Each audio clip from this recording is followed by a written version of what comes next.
Ketika dia beriman kepada saya, kata Allah, zidnahum huda, aku tambahkan hudan. Ketika aku berikan hudan, aku lindungi dia. Kalau sudah mendapatkan perlindungan dari Allah, Bapak Ibu sekalian, semua masalah selesai. Bagaimana cara kita mendapatkan hidayah itu? Hidayah setidaknya memiliki 3 makna utama. Saya ulang, setidaknya memiliki 3 makna utama. 1, hidayah bisa berarti bimbingan Allah yang memudahkan seseorang untuk beribadah. Bimbingan Allah yang memudahkan seseorang untuk ibadah. Jadi kalau sudah mendapatkan hidayah ini, gampang, sholat gampang, enak. Bahkan sebelum waktu sholat sudah nanya, jam berapa sholatnya? Ini kan subuh baru selesai tadi. Ada orang baru subuh, udah nanya isya, Pak. Padahal baru subuh. Isya nanti jam berapa katanya. Sebaliknya kalau jauh dari hidayah, itu agak repot tuh. Jangankan azan, qomat pun belum tersentuh. Ujung waktu pun belum nanya. Tapi kalau masuk Ramadan, baru sahur, nanya buka. Buka jam berapa, baru sahur. Tuh. Jadi hidayah, jika sudah didapatkan oleh seorang hamba, maka dia akan memberikan kenikmatan untuk mengejar kemudahan dalam ibadah. Karena itulah ketika Allah menyebutkan hidayah diberikan pada orang takwa, pertama kali kalimat hidayah ya disebutkan dalam Al-Quran, ketika diberikan pada orang takwa, ciri orang takwa itu gemar ibadah. Itu ada di Quran, surah kedua Al-Baqarah, ayat 2 sampai ayat 4 itu. Ya. Dzalikal kitabu la raiba fi hudal lil muttaqin. Hudan itu jamak hidayah. Ya. Semua isi Al-Quran jangan diragukan kandungannya. Maka Allah akan berikan hidayah, petunjuk kepada orang-orang takwa. Jadi kalau sudah mendapatkan hidayah itu, apa yang dilakukan orang ini?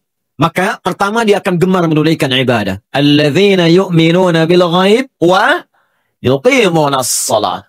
Maka meningkat keimanannya, dengan meningkatnya iman itu dia rajin menunaikan salat. Wa mimma razaqnahum yunfiqun. Dia senang infak. Walladzina yu'minuna bima unzila ilaik. Dia senang berinteraksi dengan apa yang diturunkan pada Nabi Muhammad, Al-Quran. Jadi kalau hidayah sudah datang, Allahu Akbar. Salat rajin, jangankan fardu, sunnah diburu. Infak rajin, bahkan punya anggaran, hampir setiap hari dia cari. Ya, bahkan dia siapkan bekerja itu, bukan untuk jadi kaya, Pak. Kalau kaya biasa. Nabi itu dengan sahabat-sahabat yang pebisnis, pengusaha, pedagang, itu enteng, Pak. Mengatakan kaya itu bagi umatku biasa, kata Nabi.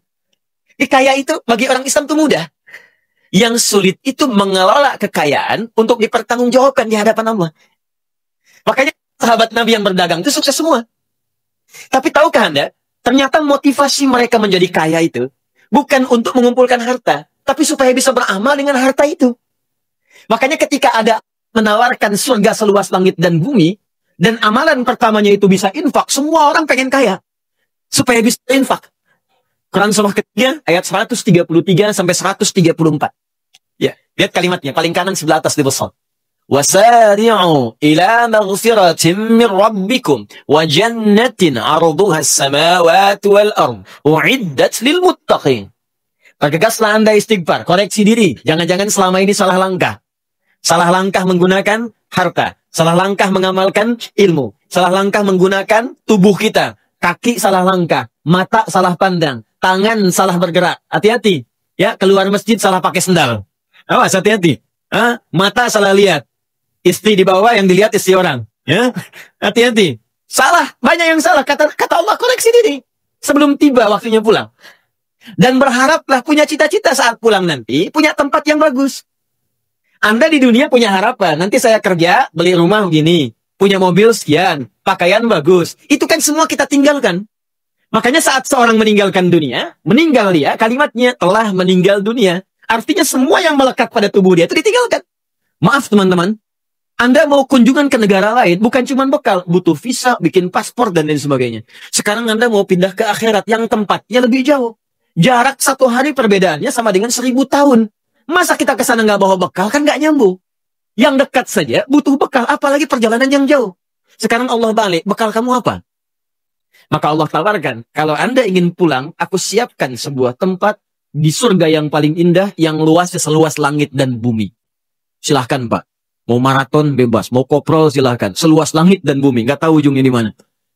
Lalu Anda katakan, saya pengen, ya Allah, apa amalannya? Ayat 134-nya. Amalan pertama, amalan harta. Alladzina yunfiquna fis-sarai wad-dharra. Yaitu orang yang infak. Maka ketika ayat ini turun, sahabat tuh menjadi infak, Pak. Infak tuh kan nggak mungkin dikerjakan kalau nggak ada yang diinfakkan. Makanya ada yang berusaha untuk dagang. Supaya apa? Bisa infak. Abdurrahman bin Auf itu sampai jadi orang paling kaya se-Madinah pada saat itu. Kapaknya terbuat dari emas, boleh jadi terkaya di dunia pada masa itu, boleh jadi. Itu apa yang paling bahagia ketika beliau dapatkan? Bukan saat hartanya ada, Pak. Tapi ketika sepertiga orang Madinah itu diinfaki oleh beliau, dibebaskan utangnya. Sepertiga orang Madinah, saya bebaskan utangnya. Abdurrahman bin Auf. Sepertiga lagi, saya utangi, saya berikan modal. Sepertiga lagi disantuni oleh beliau. Jadi semua orang Madinah dibantu oleh Abdurrahman bin Auf. Utsman bin Affan radhiyallahu taala anhu, infaknya abadi sampai sekarang. Sumur Yahudi dibeli oleh beliau. Yang tadinya setiap orang datang bayar, kata Utsman, nggak usah, sekarang ambil aja kalau haus. Ada kebun kurma sekitarannya dibeli oleh Utsman, lapar ambil. Sampai sekarang itu masih ada, akan jadi pemukiman, setiap ada bagian dari situ disimpan di Bank Saudi, diinfakkan, disedekahkan atas nama Utsman bin Affan. Sudah 15 abad. Menantu Nabi, sahabat Nabi, orang yang paling dekat dengan Nabi, disebut pemalu. Bahkan malaikat Jibril datang kepada Nabi, kalau ada Utsman ikutan malu malaikat. Tuh. Masih bisa kerja untuk infak.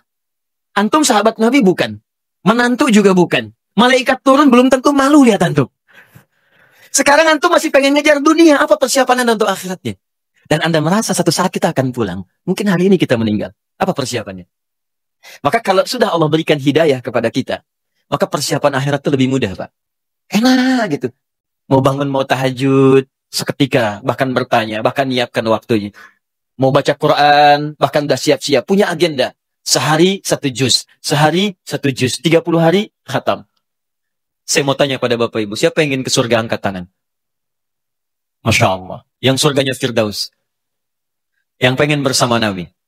Pertanyaan saya, untuk hari ini saja, berapa ayat yang telah Bapak Ibu agendakan untuk baca Quran ke surga itu? Cita-cita Firdaus bersama Nabi. Baru 1 ayat, itu pun 1 huruf lagi. Sod. Di mana persiapan kita? 1 ini. Jadi pentingnya hidayah, pertama, hidayah bisa bermakna kemudahan untuk menunaikan ibadah. 2. Hidayah bisa juga berarti perlindungan yang Allah berikan untuk membebaskan dari setiap kesulitan. Perlindungan yang Allah berikan untuk membebaskan dari setiap kesulitan. Saya seringkali istilahkan solusi dari persoalan yang kita alami. Walaupun tingkat kesulitannya paling tinggi. Bapak, Ibu, kalau hari Jumat itu, ada 2 surah dalam hadis yang diisyaratkan untuk dibaca. 1, ada Yasin. Yang kedua, ada Al-Kahf. Al-Kahfi. Apa artinya Al-Kahfi? Gua. Kenapa disebut surat gua, Al-Kahf? Karena ada kisah yang terkait dengan gua itu. Jadi gua itu bahasa Arabnya ada 2. Ada gharun, seperti di At-Taubah saat Nabi dikejar-kejar oleh orang-orang Quraisy dan bersembunyi di gua Thur. Maka Allah menurunkan sebuah kisah menyampaikan pada kita, idhuma fil ghar, gharun, idh yaqulu li sahibi, la tahzan innallah. Nah, gharun, disebut gharun. Ya. Kalau Bapak Ibu misalnya ke Mekah, kemudian ke Jabal Nur itu, naik ke atas 700 meter ke atas itu, turun sedikit, itu nanti akan melihat di situ ada gua Hira, tulisannya Gharu Hira. Ya. Mudah-mudahan yang belum umrah atau haji bisa disegerakan ya. Ya, tidak cukup dengan amin, nabung. Dari sekarang, nabung, siapkan. Ya. Nah, 2, ada yang disebut kahfun, Al-Kahf. Kalau kahfun, itu dalamnya lebar, Pak. Agak besar guanya. Sehingga yang masuk itu tidak hanya 1, 2. 3 bisa masuk, 5 bisa masuk, 7 bisa masuk. Kenapa surah ke-18 ini disebut dengan Al-Kahfi? Kahfun, bukan gharun, karena di situ akan dikisahkan beberapa orang pemuda. Ada yang menyebut 5, ada yang menyebut 7. Artinya lebih daripada 1 dan 2. Mereka dikejar-kejar, terdapat kesulitan yang luar biasa, sedang punya problem, masalah. Bahkan masalah ini bisa berpengaruh kepada jiwa. Kalau bukan intimidasi, bisa dieksekusi. Dahsyat, Pak. Anda bayangkan, mohon maaf ya, beberapa orang pemuda sedang bertarung dengan nyawa. Kesulitannya itu bukan kesulitan biasa. Bukan kesulitan sekedar harta benda, pekerjaan yang belum didapat, uang bulanan yang belum diraih, kesulitan di perjalanan yang terkadang dengan macet. Bukan, taruhannya nyawa. Kalau ketahuan, selesai, eksekusi. Kesulitan tingkat tinggi. Lalu mereka berlindung, datang, masuk ke dalam sebuah gua. Tapi yang paling menarik, ketika Allah memberikan perlindungan kepada mereka, apa yang disebutkan oleh Allah yang menyertai perlindungan ini? Buka di ayat ke-13-nya, di paling kiri di pertengahan, surah ke-18. Innahum fityatun amanu bi rabbihim wa zidnahum huda. Mereka itu para pemuda yang sedang mengalami kesulitan luar biasa. Bahkan bertarung dengan nyawa. Taruhannya eksekusi. Tapi dia beriman kepada saya, kata Allah. Beriman kepada Rabbnya, yang disebutkan Rabb. Sifat rububiyahnya masuk di situ. Yang merawat, melindungi, memberikan bekal, mencukupkan, memberikan kenikmatan. Ketika dia beriman kepada saya, kata Allah, zidnahum huda. Aku tambahkan hudan. Jamak dari kata hidayah adalah hudan. Ketika aku berikan hudan, aku lindungi dia. Bahkan kami tautkan hati mereka. Warabatna ala qulubihim. Kami berikan kekuatan, konsistensi dalam hati mereka. Dan dapat perlindungan kemudian di gua itu. Saking nikmatnya kalau sudah mendapatkan perlindungan dari Allah, Bapak Ibu sekalian, semua masalah selesai. Saya tanya pada Anda ya. Maaf nih, maaf sekali. Di gua, senikmat-nikmatnya tinggal di gua, dengan tinggal di rumah, nyaman mana? Rumah. Kalau di gua itu alas tidurnya itu empuk atau kasar? Kasar, keras. Gelap atau terang? Gelap. Kok bisa ada orang tinggal di gua, katanya tempatnya keras, kasar, gelap. Tapi saking nikmatnya, tidur sampai 309 tahun. Ada orang tinggal di rumah yang mewah, kasurnya empuk. Bahkan ada kasur itu untuk kesehatan. Kamarnya fasilitas lengkap.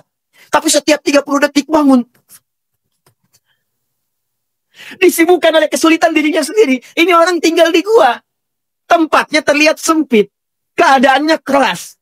Ya, gelap. Tapi bisa nikmat tidur sampai 309 tahun. Gak ada yang ganggu. Dan diatur oleh Allah semua. Makannya cukup. Cahaya cukup. Setiap bolak-balik cahaya matahari itu masuk di setiap sudut. Nikmat 309 tahun. Bisa enak aja bangun. Kayaknya baru semalam kita tidur. Kalau hidayah Allah sudah datang, maka kenikmatan hidup itu akan tiba. Solusi setiap masalah akan hadir. Sekalipun Anda tinggal di tempat yang paling sempit, keadaan batas. Tapi kalau hidayah sudah datang, maka semuanya akan terlihat mewah dan nyaman dalam kehidupan. Jadi hidayah, bagian kedua. Jika kita sudah mendapatkannya dari Allah, maka dia bisa berwujud solusi dari setiap persoalan yang kita alami. 1, bisa kenikmatan ibadah.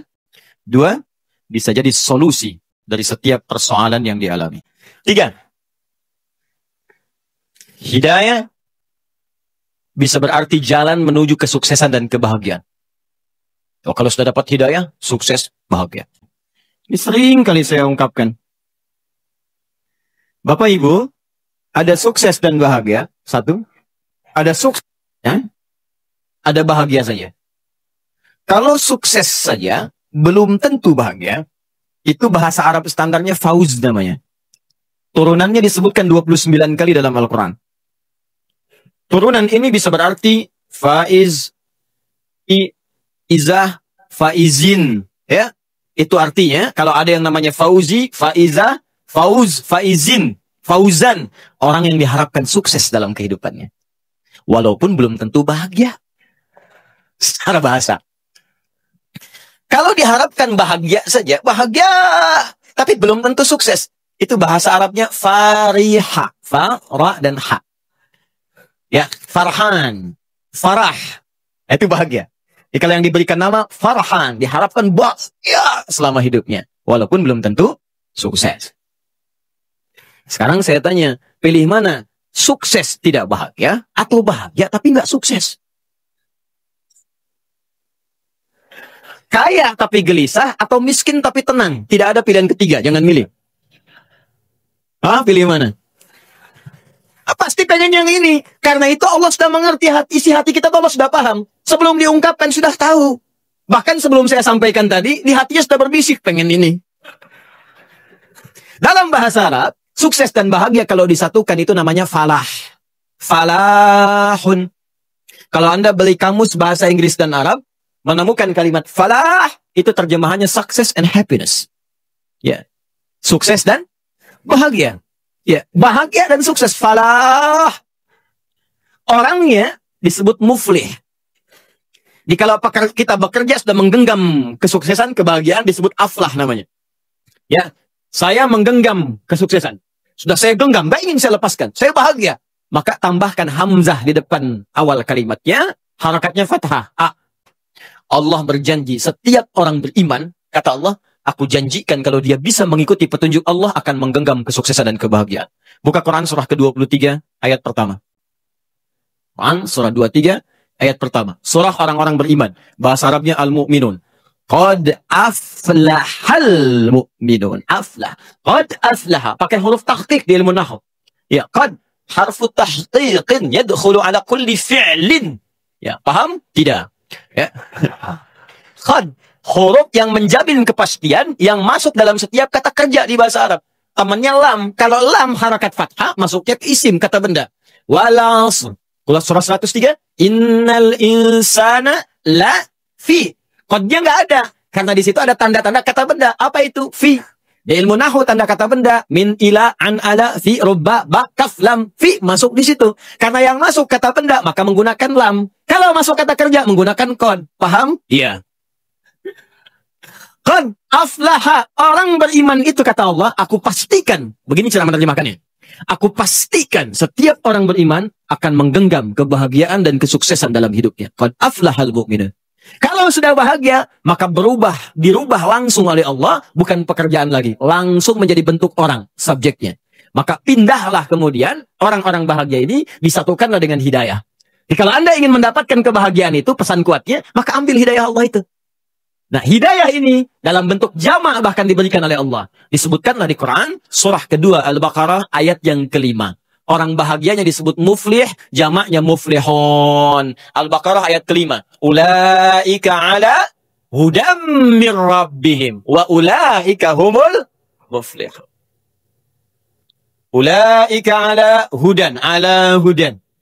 Mir rabbihim. Wa ulaika humul muflihun. Bahkan pakai hum. Kalau kita ngaji, hum ini di ilmu nahwu, Allah bisa mengatakan begini di luar Quran. Ulaika ala hudam mir rabbihim wa ulaikal muflihun. Bisa. Tapi ketika humnya muncul, ini bukan sekedar kata ganti atau dhamir, tapi disebut dengan taukid. Penguat. Kata Allah, perhatikan cara menerjemahkannya. Kita pakai ilmu balaghah di sini. Ulaika ala hudam mir rabbihim. Mereka itu adalah orang-orang yang terus diberikan hidayah oleh Allah. Wa ulaika humul muflihun. Karena dia dapat hidayah Allah, maka aku pastikan, aku jamin, kata Allah, dia akan selalu sukses dan bahagia dalam setiap kehidupannya. Dan hebatnya, bukan menggunakan fauqa, tapi ala. Perhatikan ayat ini. Ulaika, pakai fauqa atau ala? Ulaika ala hudam mir rabbihim. Ada orang-orang yang hidupnya ditempel oleh hidayah Allah. Jadi kemanapun dia beraktivitas, hidayah tempel. Tadi kan saya katakan, hidayah itu solusi. Hidayah itu kemudahan ibadah. Hidayah itu kesuksesan. Jadi apapun yang dia kerjakan, bahagia saja. Apapun yang dia lakukan, sukses. Di rumah tangga karena hidayah nempel, bahagia rumah tangga. Di kantor sukses. Di pekerjaan nyaman. Dan ibadahnya pun luar biasa. Itu yang terjadi pada orang-orang terdahulu. Utsman kaya, Abdurrahman bin Auf kaya, Amr bin As punya kedudukan, Muawiyah punya kedudukan, Umar jangan ditanya, Abu Bakar apalagi. Tapi tahukah Anda, di balik semua kenikmatan yang mereka rasakan itu, Al-Imam An-Nawawi menuliskan di kitab At-Tibyan fi Adab Hamalatil Quran. Kesenangan mereka, sesibuk-sibuknya Utsman, sekaya-kayanya Abdurrahman bin Auf, Tamim Ad-Dari, masih sempat bangun malam setiap malam menunaikan tahajud sampai khatam Al-Quran. Oh. Inilah hidayah. Jadi, hidayah, saya turunkan, bisa berarti, satu ini, kenikmatan ibadah. Kedua, solusi dari setiap problem yang dialami. Ketiga, kesuksesan dan kebahagiaan. Maknanya satu atau banyak? Jadi hidayah itu punya satu makna atau banyak mana? Banyak. Kalau banyak, maka rumusnya jadikan bentuk jamak. Plural. Jamak dari kata hidayah adalah hudan namanya. Ya, hidayah. Jamaknya hudan. Karena itulah dalam Al-Quran, kata hidayah ini sering berbentuk jamak. seringkali menggunakan kata hudan. Hudan, hudan, hudan, hudan. Kenapa diberikan bentuk jamak? Ingin memberikan gambaran kepada kita, kalau Anda dekat dengan Allah, mendapatkan bimbingan Allah, bukan cuma satu yang ingin aku berikan. Semuanya aku berikan. Ya Allah tidak ingin ada orang nikmat ibadah, tapi miskin, fakir saja. Ada orang kaya, tapi ibadah susah. Ini Pak, ini masjid nih Pak. Sini. Ini ada rumah orang di sini, jaraknya cuma 5 meter. Ini speaker masjid ke rumah dia begini. Ada orang sekilo di sini.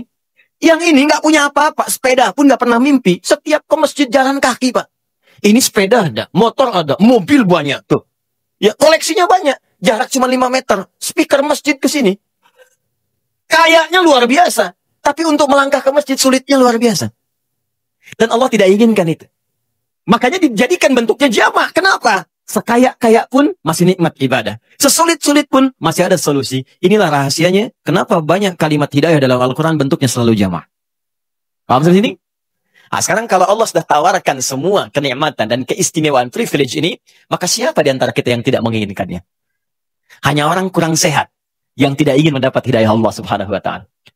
Hanya orang yang mungkin, mohon maaf, kurang cerdas yang tidak menginginkan hudan dari Allah Subhanahu wa Ta'ala. Ketika kita memiliki harapan-harapan apa yang ingin kita dapatkan semuanya itu, maka Allah ternyata sudah menurunkan bimbingan-bimbingan untuk meraih apa yang kita harapkan itu. Jelas sampai sini? Baik. Maka dari itu, pertanyaan pertama sudah terjawab, apa makna hidayah? Pertanyaan kedua pun sudah terjawab, ya, apa manfaat dari hidayah? Sekarang kita masuk ke bagian yang ketiga. Bagaimana cara kita mendapatkan hidayah itu? Apakah harus mencari setiap orang yang namanya hidayah? Ambil. Atau ada tips dalam Al-Quran yang bisa kita ikut. Baik. Saya tanya dulu sebentar supaya saya bisa petakan durasi waktunya. Kita sampai jam berapa hari ini? 12. Baik. Ya, siap. Siap. Ya. Anda sampai jam 12, saya jam 10 pulang. Harus lanjut. Ya, kita selesai jam 10 kurang seperempatan lah ya. Jadi saya bagi waktu, mungkin ada pertanyaan kita bisa diskusikan. Untuk mendapatkan hudan, setidaknya ada 2 jalan yang paling utama yang disebutkan dalam Al-Quran. Ada 2 cara. Satu, jalan pertama adalah dengan cara meningkatkan takwa kepada Allah. Bentuknya lebih banyak disebutkan dalam bentuk ibadah ritual. Persamaannya begini Pak, Bu. Semakin meningkat takwa,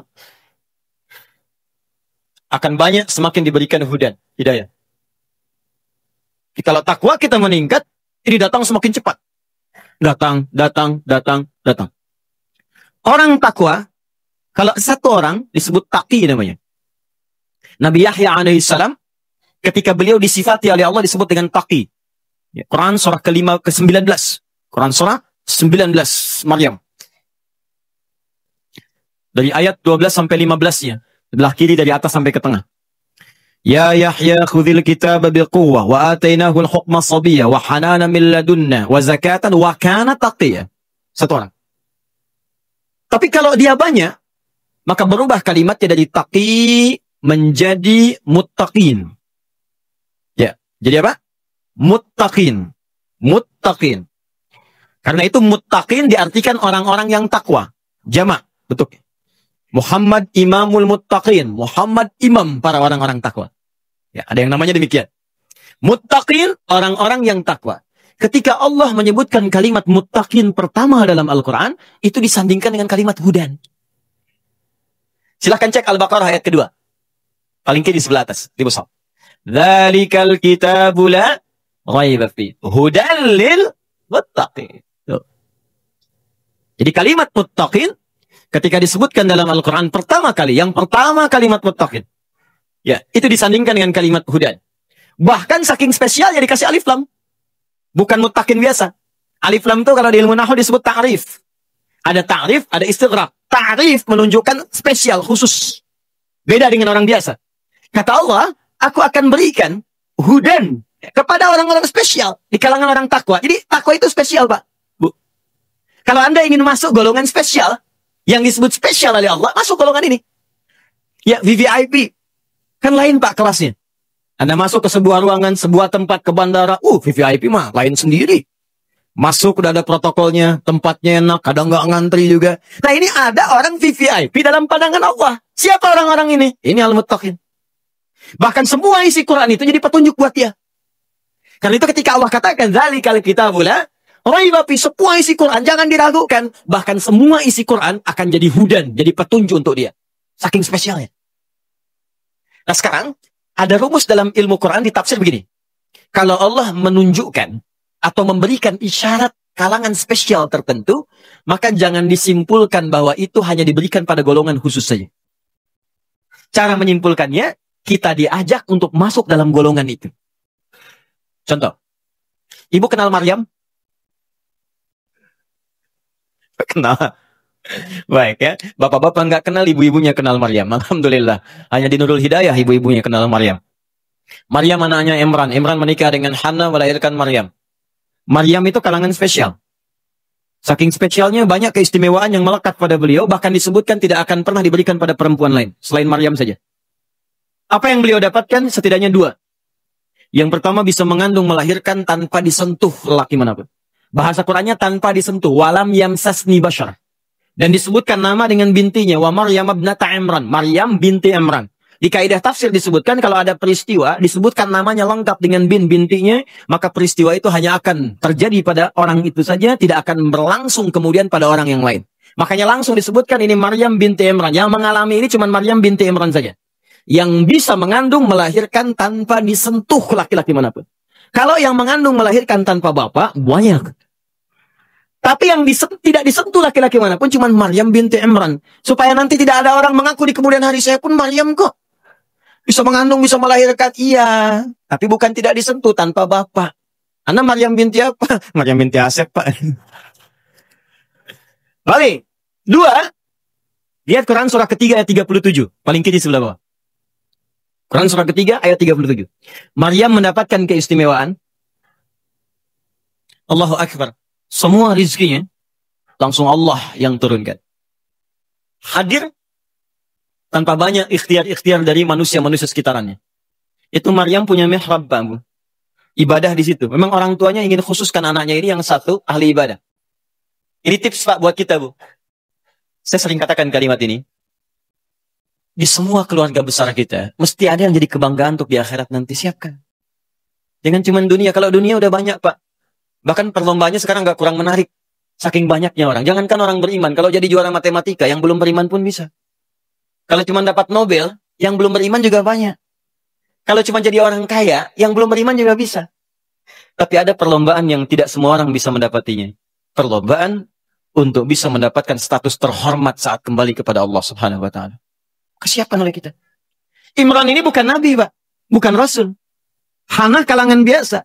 Tapi dia berpikir, kita mesti punya kebanggaan di hadapan Allah. Saat pulang nanti siapa yang kita banggakan? Ya sudah, sejak dalam kandungan, sudah ini saja nih. Anak saya, kalau kita lahir anak kita pas sekarang, kita siapkan untuk jadi kebanggaan di hadapan Allah. Makanya di ayat 35-nya itu, sejak mengandung sudah bernadar. Idh qalat imra'atu Imran, Rabbi inni nadhartu laka ma fi batni muharrara fataqabbal minni.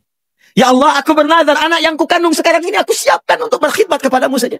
Aku ingin punya kebanggaan di akhirat nanti, ya Allah. Ada yang memberikan mahkota ke kepalaku. Ada yang jadi kebanggaan dengan izin memberikan syafaat kepada kami orang tuanya. Ini ayat ajakan kepada kita, Pak Ibu. Setidaknya di keluarga besar kita itu, mungkin ada satu, jadikan ahli akhirat. Ya, jadikan dia ahli Quran. Bapaknya belum hafal, anaknya hafal. Anak sudah 5 belum hafal, ada cucu-cucunya yang hafal. Kalau Allah sudah berikan anak sekian, cucu sekian, nggak ada juga yang jadi ahli akhirat, perlu berapa anak dan cucu lagi. Anda boleh jadi belum hafal hadis, anaknya jadikan. Kalau perlu jadi dokter yang hafal Quran, insinyur yang hafal Quran, polisi yang hafal Quran, tentara yang hafal Quran, gubernur hafal Quran, presiden hafal Quran, jadikan. Silahkan raih dunia kita dengan ridha Allah, dengan kemuliaan akhirat yang dijanjikan. Dapatkan itu. Nah, kalau kita sudah siapkan itu, Allah akan permudah. Apa di antara kemudahannya? Rizkinya Allah siapkan. Jadi kitanya nggak susah. Demi Allah saya katakan, kalau ini rumus diikuti oleh kita, itu dimudahkan oleh Allah. Dunianya sukses, akhiratnya dapat. Apa jadinya? Lihat ayat 37-nya. Fataqabbalaha rabbuha biqabulin hasanin wa anbataha nabatan hasana wa kaffalaha Zakaria. Kullama dakhala 'alaiha Zakaria al-mihrab wajada 'indaha rizqa.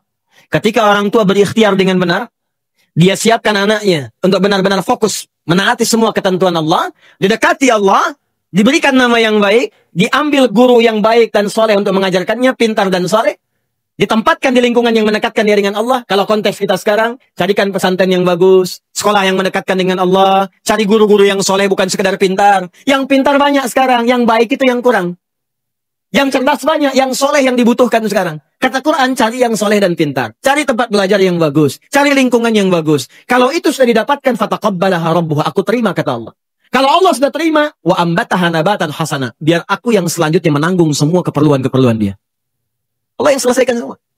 Karena itu setiap Nabi Zakaria datang memberikan kebutuhan Maryam, itu Imran, Bapak Ibu sekalian, meminta bantuan kepada saudaranya. Ya, Zakaria, itu masih kolega. Nabi Zakaria, Nabi. Setiap dibawakan kebutuhannya untuk diajarkan Maryam itu, kullama dakhala 'alaiha Zakaria al-mihrab wajada 'indaha rizqa. Sudah ada semua kebutuhannya di situ. Kalimatnya umum, rizqa. Pakaian ada, makanan ada, buah-buahan ada, segala ada. Kullama, setiap kali masuk, bukan sekali, dua kali masuk. Nabi Zakaria nanya, ngetes kepada Maryam. Ya Maryamu, anna laki hadha. Maryam, dari mana semua ini? Kan paman yang antarkan. Kan paman yang siapkan. Karena papa mintakan. Tapi setiap saya masuk sudah ada, dari mana semua ini? Ketika hidayah Allah datang, dan dididik, dilatih dari sejak kecil untuk mendekat kepada Allah, maka semua yang keluar di lisannya Allah, Allah, Allah, Allah. Qalat huwa min indillah. Maryam menjawab, semua dari Allah. Kalau anak kecil dari kecil itu, didekatkan kalimat Allah, tasbih, tahmid, istighfar yang baik-baik, itu keluar Allah. Keluarnya kalimat thayyibah. Kepleset astagfirullah, otomatis tuh. Ya, mau makan langsung doa, naik kendaraan langsung doa. Dari kecil diperkenalkan seperti itu, Pak. Ada setahun lalu kurang lebih itu ada anak kecil tuh yang mau disuntik di rumah sakit tuh. Ya, karena dia dekat dengan kalimat-kalimat itu, begitu mau disuntik, astagfirullah, ampuni aku ya Allah, ampuni aku ya Allah. Anak kecil mau disuntik. Hah? Orang dewasa berbuat salah, nggak kenal istighfar. Anak kecil disuntik sudah istighfar. Tapi kalau didekatkan dengan ya, keduniaan semata, yang dunia yang dikejar. Yang mau disuntik, otayo. Ada, habis semua. Ada mau sholat, masih main TikTok. Nah, boleh. Nah, syahidnya, ya esensi dari pernyataannya, bukan sekedar yang ini, teruskan. Innallaha yarzuqu man yasha bighairi hisab. Paman, seperti paman ketahui, Allah akan memberikan rizki tanpa batas pada siapa yang dikehendaki. Maryam tidak mengatakan, saya ini dikehendaki Allah. Tapi Maryam ingin katakan, mari kita masuk dalam golongan yang dikehendaki oleh Allah. Maka pamannya langsung mengambil kalimat itu, langsung menyimpulkan, kalau saya mengerjakan seperti yang Maryam kerjakan, tentulah saya pun akan diberikan oleh Allah rizki bahkan tanpa batas. Seperti yang Maryam dapatkan. Rizki itu bukan cuma makanan, bukan cuma pakaian. Ketenangan, rizki. Keturunan, rizki. Nabi Zakaria tenang sudah. Makanan cukup. Pakaian ada. Yang belum ada keturunan. Bahkan medis memvonis sudah tidak mungkin dapat keturunan. Karena istrinya, maaf ibu, divonis monopos dan mandul. Nggak mungkin punya keturunan. Tapi karena kalimat tadi, Allah tidak punya batas dalam pemberian. Apa yang Maryam kerjakan yang belum Nabi Zakaria pernah dapatkan adalah ibadah di mihrabnya itu. Makanya Nabi Zakaria langsung beribadah di mihrab itu, menunaikan sholat. Saat sholat di mihrab dikerjakan itu berdoa. Doanya diabadikan di Quran surah 3 ayat 38 sampai 39. Ya, hunalika da'a Zakaria rabbah. Tanpa menunggu waktu yang lama, Nabi Zakaria langsung kerjakan. Lihat, ini yang nanti mau saya ajarkan. Tanpa menunggu waktu yang lama, seketika dikerjakan di mihrab itu. Apa yang beliau kerjakan? Beliau tunaikan salat, berdoa kepada Allah. Qala rabbi habli min ladunka dzurriyyatan thayyibah. Ya Allah, engkau punya sifat Wahhab, pemberi tanpa batas. Orang mengatakan aku punya keterbatasan. Orang mengatakan istriku tak mungkin bisa mengandung. Maka ketika orang katakan mustahil, aku memohon kepadamu yang tidak punya batas dalam pemberian. Innaka sami'ud du'a. Aku yakinkan ya Allah. Aku saksikan engkau yang maha mendengar doa. Kalau kepada yang maha mendengar doa saja tidak dijawab, kepada siapa lagi aku mesti minta? Anda tahu apa yang terjadi? Beliau sedang sholat, masih berdiri dalam sholatnya, belum selesai sholatnya. Baru selesai baca doanya. Saking cepatnya jawaban Allah, tidak menunggu selesai sholat. Begitu selesai berdoa, langsung turun malaikat. Ayat 39-nya. Fanadatul malaikatu wa huwa qa'imun yusalli fil mihrab. Seketika turun malaikat, sedangkan beliau belum selesai sholatnya. Baru selesai doa, masih berdiri dalam sholatnya. Annallaha yubashshiruka bi Yahya. Allah kasih kabar, istrimu akan mengandung, bahkan namanya langsung diberikan oleh Allah Yahya. Artinya hidup. Yang kata orang mustahil, lahir dari rahim seorang perempuan. Yang monofus dan mandul, bayi yang hidup, kata Allah nggak ada yang mustahil bagiku, lahir dan jadi dia. Namanya Yahya. Syahidnya, yang penting bagi kita, fokus. Ketika ada tawaran dari Allah, maka cepat ambil. Nabi Zakaria dapat isyarat dari Maryam seketika diambil. Maka Allah memberikan isyarat di sini.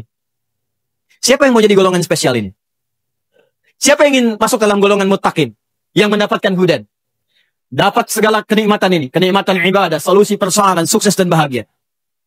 Ketika Allah menawarkan dan memberikan isyarat dalam kalimat al-muttaqin, maka rumus Qur'annya cepat ambil ini. Cepat dapatkan. Setiap ada peluang, cepat raih. Nah, ini sekarang persoalan kita sekarang. Ketika Allah meminta kita cepat mendapatkan itu, ada banyak orang yang menjauhinya. Katanya ingin kaya, dikasih jalan kaya, nggak diambil. Katanya ingin bebas dari masalah, diberikan solusi, nggak dikerjakan. Katanya ingin tenang, diberikan jalan ketenangan, tidak ditempuh. Atas mau kamu apa, Joni? Oke, nah sekarang jalannya sudah ada, muttaqin. Pertanyaan siapa muttaqin itu? Maka tidak disebutkan kalimat muttaqin kecuali bersanding dengan ibadah. Lihat ke atasnya. Takwa bersamanya ibadah. Maka ketika Allah menyebutkan kalimat muttaqin pertama di ayat ini, dilanjutkanlah di ayat ketiga dan keempatnya. Perhatikan kalimatnya. Ayat ketiganya, alladzina yu'minuna bil ghaib wa yuqimunas. Salat itu bukankah ibadah ritual? Orang takwa itu dia beriman.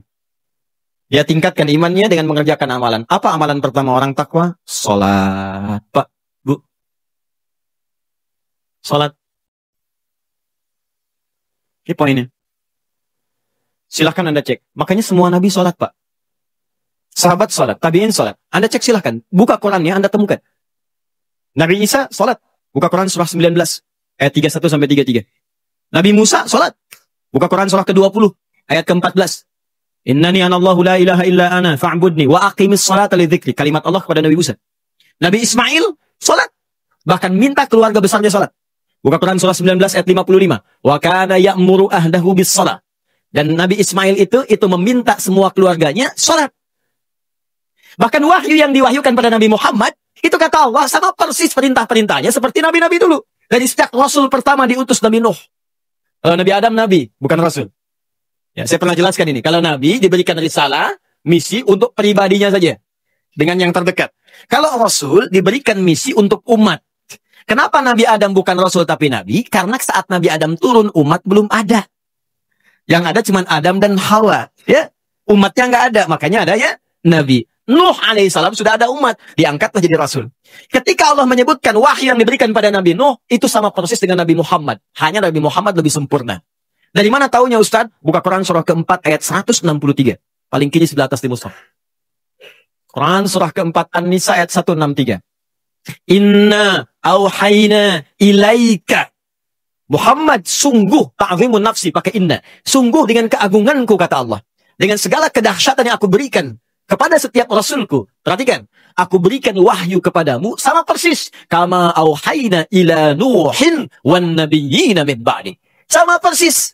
Yang aku berikan kepada Nuh alaihissalam dan nabi-nabi setelahnya sampai kepada engkau. Muhammad sallallahu alaihi wasallam bin Abdullah bin Abdul Muttalib bin Hashim bin Abdul Manaf bin Qusay bin Murrah bin Kilab bin Ka'ab bin Ghalib bin Fihr bin Malik bin Nadar bin Kinana bin Khuzaimah bin Mudrika bin Ilyas bin Nizar bin Mudar bin Ma'ad bin Adnan bin Addi bin Adri bin Muqawwam bin Nahur bin Tarikh bin Ya'rub bin Yasub bin Nabit bin Ismail alaihissalam bin Ibrahim alaihissalam bin Azar au bin Nahur bin Tarikh bin Abir bin Kinan bin Al-Fakhshad bin Sam bin Nuh alaihissalam bin Mihlail bin Tushada bin Kinan bin Anwas bin Tis bin Adam alaihissalam. Coba ulangi. Sama persis. Jadi Nabi semua sholat sebelumnya. Sholat. Untuk apa? Meningkatkan takwa. Kenapa mesti takwa? Supaya mudah. Makanya ketika Allah menyebutkan kalimat takwa, kemudahannya datang. Buka Quran surah ke-65. Di ayat 2 dan 3. Wa may yattaqillaha yaj'al lahu makhraja wa yarzuqhu min haitsu la yahtasib. Siapa yang mampu meningkatkan takwa, aku berikan solusi. Semua kesulitannya aku mudahkan. Aku kirimkan rezeki bahkan dari sisi yang tidak dia duga. Anda ingin bahagia? Takwa. Lihat akhir ayat 189 di surah Al-Baqarah. Lihat ujung ayatnya. Wattaqullaha la'allakum tuflihun. Kalau kamu ingin takwa, kalau kamu ingin bahagia kata Allah, ingin sukses, tingkatkan takwa. Anda masih belajar di kampus, pengen pintar, ilmu pengen cepat datang. Allahu Akbar. Takwa juga. Buka Quran surah kedua, di akhir ayat 282. Paling kiri sebelah bawah. Persis paling bawahnya. Wattaqullah wa yu'allimukumullah. Tingkatkan takwamu kepada Allah. Aku tambahkan pengetahuan. Datang. Min ladunna ilma dari kami. Makanya disebut ilmu laduni. Bukan nggak belajar. Dia ikhtiar. Dia belajar. Dia mendekatkan takwa kepada Allah. Tapi proses pembelajarannya dipercepat oleh Allah karena takwanya. Logikanya begini. Logikanya. Anda dekat dengan pimpinan, akses mudah. Dekat dengan dosen, mudah belajar. Ya. Dekat dengan orang-orang berpengaruh, dapat bagian kemudahannya. Anda dekat dengan Allah, apa yang tidak mudah bagi Allah? Bukankah Allah Razzaq, pemilik rezeki? Bukankah Allah Alim, pemilik ilmu? Sekarang ada orang dekat dengan Allah, ya gampang Allah kasih segalanya. Makanya orang dulu, Pak, orang dulu itu punya keistimewaan sampai taraf nomor 5. Orang pintar sekarang dari segi ingatan cuma 4 bagian. 1, cepat ingat, lambat lupa. Cepat ingat, lambat lupa. Yang kedua, cepat ingat, cepat lupa. Yang ketiga, lambat ingat, lambat lupa. Masih agak lumayan. Yang keempat, ini yang susah. Lambat ingat, cepat lupa. Ingatnya lambat. Saya udah nangis sejam lebih ini. Paham? Belum. Begitu paham, keluar masjid, lupa. Tapi yang kelima, ini yang sering saya sampaikan, hampir jarang sekarang ada. Cepat ingat, sulit lupa. Jadi mau lupa itu susah, Pak. Bukan mau ingat, mau lupa susah. Saking gampangnya ingat, sekali baca ingat, seketika. Imam Al-Bukhari itu dibacakan sekali langsung masuk. Imam Syafi'i bacakan sekali masuk. Hafal Quran usia 7 tahun, 10 tahun Al-Muwatta. Al-Muwatta lebih tebal daripada ini. Hafal. Al-Bukhari itu dibacakan, hafal seketika. Diuji Pak di Irak, datang ke sana. Katanya mau silaturahim, begitu datang, kayak sidang ujian. Yang uji langsung 10. Bukan cuma 3-4 lagi, 10 orang ulama terbesar. Diuji hadis. Katanya ini anak muda hebat hadisnya. Di letter U, Pak. Beliau duduk di sini. Dikelilingi ulama begini. Setiap orang menguji 10 hadis. Setiap hadisnya diacak orang-orang yang sanadnya. Matanya diacak, sanadnya diacak. Isinya diacak, sanadnya pun diacak. Setiap orang. Begitu satu orang menguji dengan 10 hadis, silahkan. Apakah menurut Anda hadis ini benar? Kata Al-Bukhari, sebentar. Teruskan dulu 10-10-nya, biar sekalian. Teruskan 10-10-nya, biar sekalian. 10 kali 10, 100. Begitu selesai, kemudian diulang dari awal sampai akhir tanpa salah sedikit.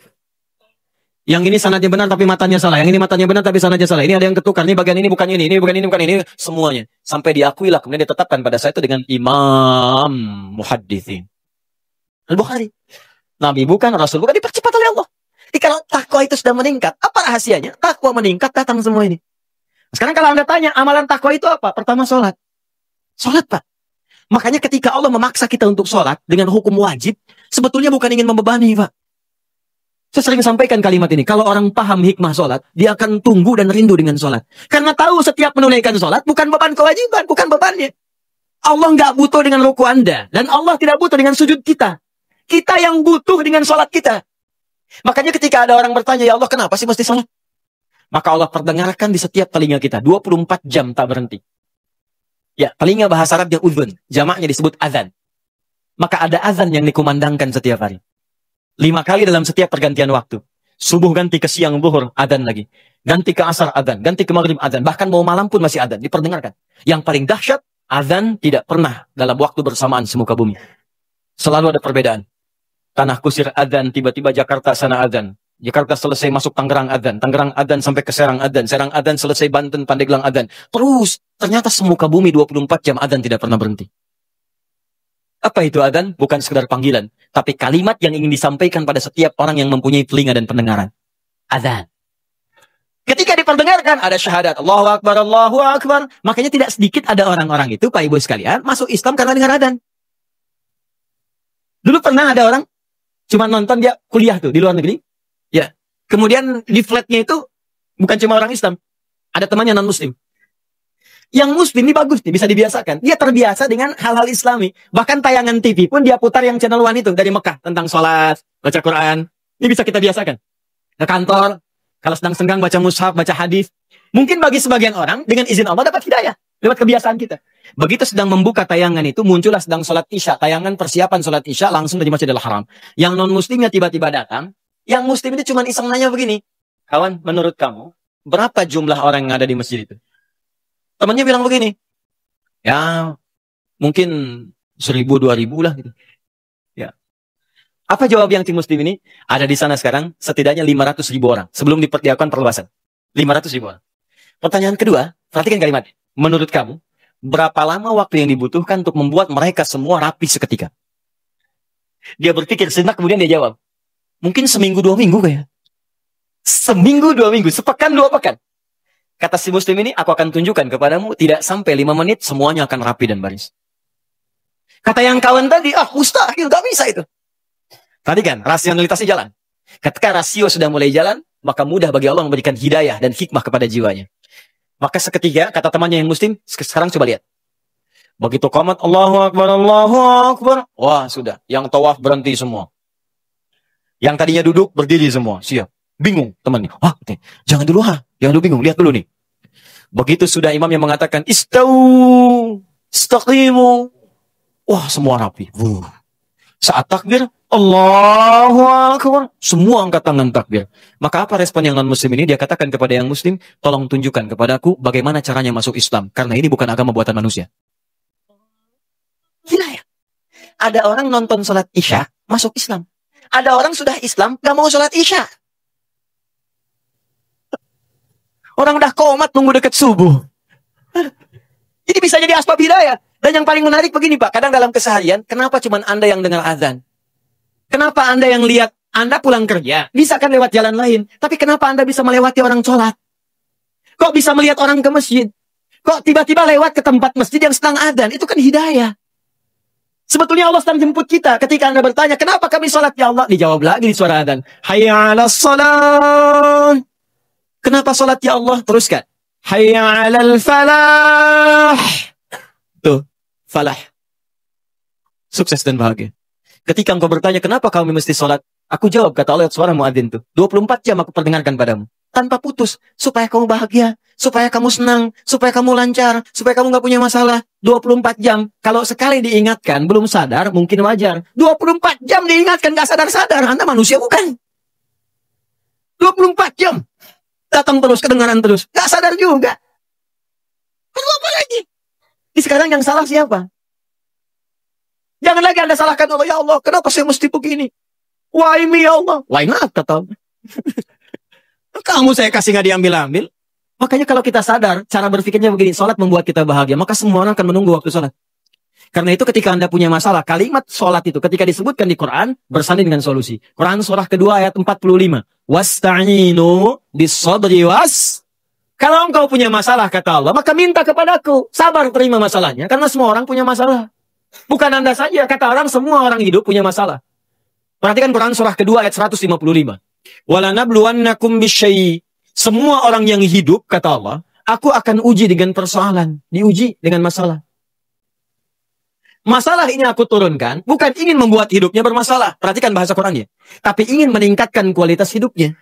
Sebab kalau hidup nggak ada ujian, kualitasnya nggak meningkat. Anak SD itu masuk SMP, kalau sudah lewat ujian. Harus diuji, supaya kadar keilmuannya bisa diketahui layak untuk masuk SMP. Kalau nggak ada ujian, nggak ketahuan peningkatan ilmunya. SMP ke SMA ada ujian. Jadi kalau tahap yang sederhana saja ada ujian, apalagi hidup yang begitu kompleks, pasti ada ujian. Ini cara berpikirnya jangan salah. Ketika sedang punya masalah, sesungguhnya Allah sedang akan meningkatkan kualitas hidup kita. Semakin tinggi ujian, artinya kita akan semakin meningkat dengan kuat. Karena orang besar itu gak akan diuji dengan ujian kecil. La yukallifullahu nafsan illa. Jadi kalau Anda hadir sekarang di pengajian ini, sedang punya masalah berat rasanya, maka berbahagialah. Artinya, Anda akan diangkat setinggi-tingginya oleh Allah, karena ujian yang diturunkan, ujian yang disetarakan dengan kemampuan Anda. Itu poinnya.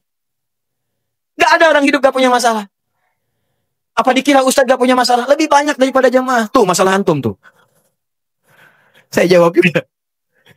Di hidup, bersanding dengan masalah. Persamaan terbaliknya, orang yang tidak ingin punya masalah, artinya tidak ingin hidup.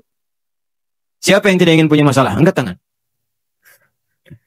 Selesai. Nah sekarang kata Allah, kalau sedang punya masalah, minta kepada saya solusinya. Supaya dipermudah. Lewat apa ya Allah? Wassalah, datang. Kalau Anda masih nggak mau sholat, ditanyakan imannya oleh Allah. Makanya kalimat ini disebutkan sekali lagi untuk menguatkan di ayat 153. Dipanggil kalimat imannya. Seakan-akan begini bahasanya. Kamu ini punya iman apa enggak sih? Kalau nggak punya iman, kamu apa? Ya karena nggak ada iman. Sekarang kamu masih mengaku beriman, tapi saya panggil sholat nggak datang. Karena itu di ayat 153, paling kanan sebelah bawah, itu kalimatnya berubah dengan disebutkan kata iman di depannya. Ya ayyuhalladzina amanu. Hei semua orang beriman, mana imanmu? Ista'inu bis-sabri was-shalah. Kalau kalian punya masalah, kata Allah, sekali lagi datang. Lewat sholat, minta kepada.